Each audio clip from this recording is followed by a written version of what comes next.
Ever heard of the Manson family? The cult led by Charles Manson, and how they committed a series of 9 murders at 4 locations in July and August 1969. Among the victims was actress Sharon Tate. I chopped up 9 hogs, and I'm going to chop up some more, you mother.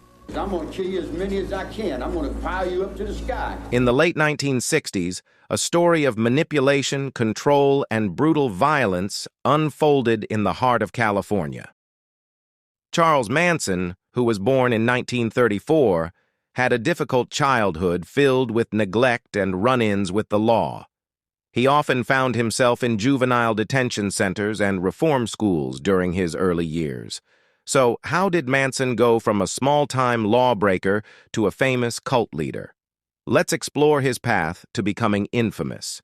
In the 1960s, Manson amassed a following of young, impressionable individuals in California. They were drawn to his charisma and his promise of a free, communal lifestyle. They began to believe in an impending apocalyptic race war, which he termed helter-skelter. The world would come to know the Manson family for a horrific string of murders in the summer of 1969. There's one thing you can't do. What's that? There ain't too many things in the whole world you can't do. But there's one thing you can't do. What? You cannot break man's soul. You can bust his personality up. You can break the patterns of his brain. In a sensational trial, they were convicted of murder and conspiracy. Manson himself never physically participated in the murders, but his control over his followers was undeniable. Charles Manson's legacy is complex.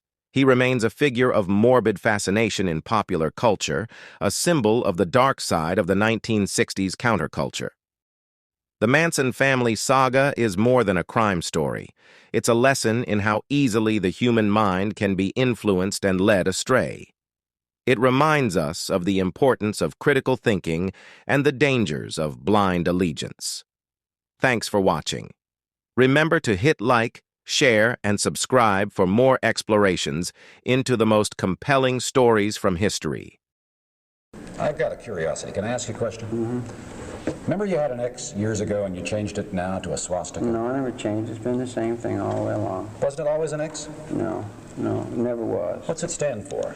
It stands for whatever I mean it to stand for, and whatever I make it stand for, and whatever I want it to stand for. But you didn't one time say you were Xing yourself out? No, that was your newspapers that gave you that.